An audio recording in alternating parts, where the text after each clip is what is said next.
কি ভাই আই কি আছে ভাই ভাই আমার কাছে 4 লাখ টাকা আছে কিন্তু আমি দিব না।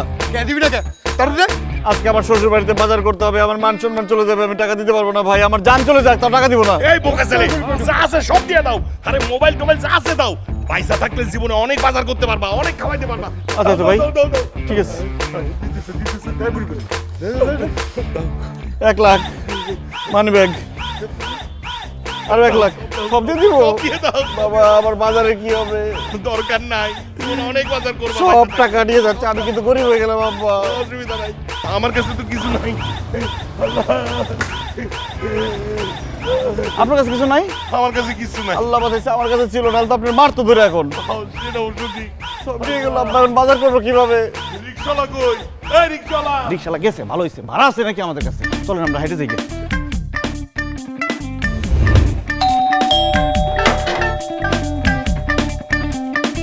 কি ব্যাপার মিজান, তোমার হাত খালি কেন? বাজার করে আনো নাই? আজকের দিনে অ্যাটলিস্ট কিপটামিটা বন্ধ করতে পারতা, বাজারটা ঠিক মতো করতে পারতা। সবাই না খেয়ে বসে আছে বাসায়। এই চুপ থাক তো, জামাইনে বকিস না। শুক্রিয়া কর যে আমরা অক্ষত অবস্থায় ফিরে আসছি। অক্ষত অবস্থায় ফিরছে মানে? হইছে কি? আরে ছিনতাইকারী ধরছিল রাস্তায়, জানে বাইসে আসছি। কি বলতেছো? ছিনতাইকারী ধরছে? তোমরা ঠিক আছো তো? আল্লাহ রহম করছে। সরি মিজান, আমি না বুঝতে পারি নাই, তোমার সাথে রাগারাগি করছি। সমস্যা নেই, তুমি ঘরে আসো, অনলাইনে বাজারটা অর্ডার করে দিও, কার্ডে পে করে দিবা। আসো। কার্ডে পে করবো? কার্ড থাকলে তো কার্ডে পে করবো।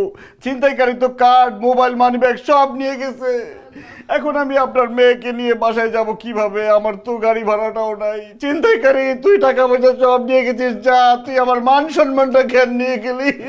মিজান তুমি দুঃখ করো না, আরে আমরা তো আছি, আমরা সবাইকে বুঝায় বলবো। সমস্যা নেই, আর বাসায় যাওয়ার গাড়ি ভাড়া আমার কাছে আছে। গাড়ি ভাড়া থাকলে হবে? শুধু বাসায় যাবো, পরে বাজার করতে হবে, কত খরচ আছে না আব্বা? সমস্যা নাই তো, কোনো সমস্যা নাই, ঠিক হয়ে যাবে। সমস্যা আছে আব্বা, আমি জানি। এখন আপনি আমাকে বলবেন যে বিজান তুমি আমার ছেলের মতো, আমি তোমাকে টাকা দিয়ে দিই, সেই টাকা দিয়ে তুমি চলো। আমি তো টাকার কথা আপনি বলবেন, আমি জানি তো, কিন্তু আমি আপনার কাছ থেকে টাকা নিতে পারবো না।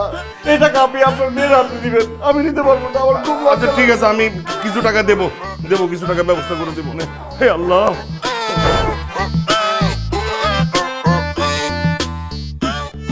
দোস্ত, এই যুগে একটু চালাক না হলে টেকা ভীষণ কঠিন ব্যাপার।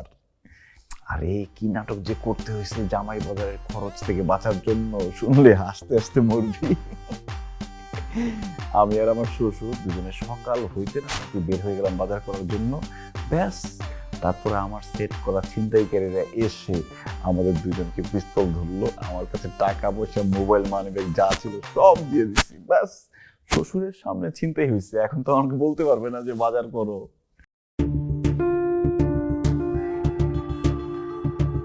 আমার বউ তো বোকা, সে তো বিশ্বাস করে বসে আছে, ভাবছে সত্যি মনে হয় আমার চিন্তাই হয়ে গেছে। উল্টা আমার শ্বশুর আমাকে টাকা দিয়ে দিচ্ছে গাড়ি ভাড়ার জন্য। আরে পাগল, আমি কি সেই বোকা নাকি? শ্বশুর বাড়ির জন্য টাকা খরচ করবো আর বউর পিছনে টাকা খরচ করতে করতে আমি ফকির হয়ে যাবো? না, ও রান্না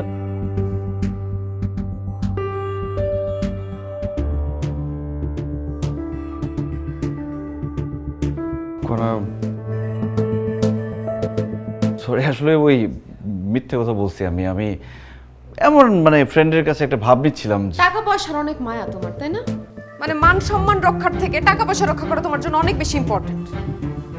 ঠিক আছে, তোমার আর এক্সট্রা কোনো খরচ করতে হবে না, তোমাকে একদম মুক্তি দিয়ে দিলাম। আমার জন্য অথবা আমার ফ্যামিলির জন্য কোনো খরচ তোমার বহন করতে হবে না, কারণ আমি তোমার সাথে আর নাই। ভয় পেও না, তোমার ডিভোর্স দিতে হবে না, কারণ ডিভোর্স দিলে তো দেনমোহর পরিশোধ করতে হবে, অনেক খরচের ব্যাপার। তুমি একটা কাজ করো, তুমি আরেকটা বিয়ে করে ফেলো। তোমার মতো একটা মানুষকে বিয়ে করো, তোমার পছন্দের, আমার সাথে তোমার থাকা লাগবে না।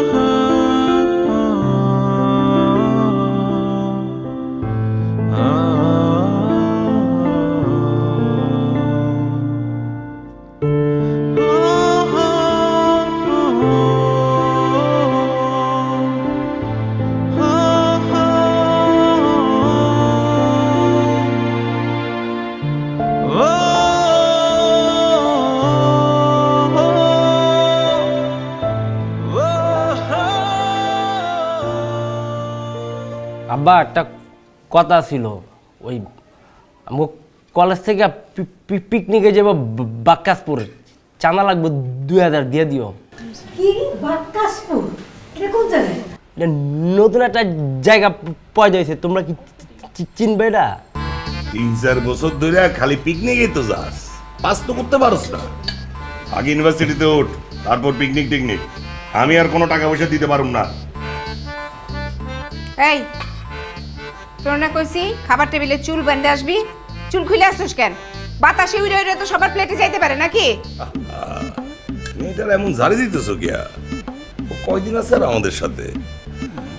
সিরিয়ালে আছে মেয়েটা, তাই না? করার মতো কদিন পর সেও তো শ্বশুর বাড়ি চলে যাবে। ভাইজান, দিনার আগে আমার কথাটা একটু ভাইবেন। ও তোর কথা ভাববো, 4বার ভাবছি, একবারও তো তোর সংসার টিকে না, তোর কপাল আসলে সংসার নাই। কি যে কও না, আপন বোন ওর এরকম সাপ সাবন্ত করতেছো কেন? 4 নাম্বারটা তো ভালো হইতেও পারে। আব্বা হিসাব তো মিল খেয়ে গেছে গা। পুকুর সংসার যেদিনকে টিকবো আমি ওই দিনকে পাস করবো। তুই তো বাস করবি না? আব্বা আব্বা এত টাকা দিব না, তাহলে তুমি দুলাবার কাছ থেকে 2000 টাকা লয়ে আমার দিয়ে দিও।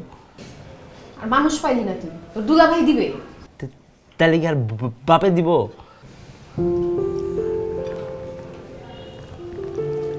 কি রে কোনা মা, মনটা খারাপ? কি হয়েছে? কিছু না। তরকারি নে। লাগবে না।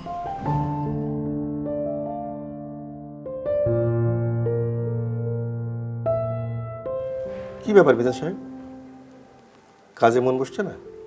শরীরটা মনে হচ্ছে ভালো নাই। আরে ভাই ঠিক করে কন তো, শরীর ভালো না নাকি মন ভালো না? মন মন খারাপ হবে কেন?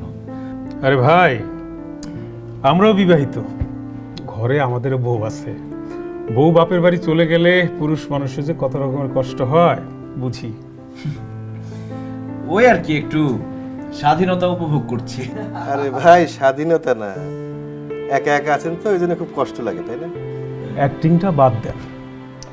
শুনেন মিজান ভাই, টাকা গেলে টাকা পাবেন,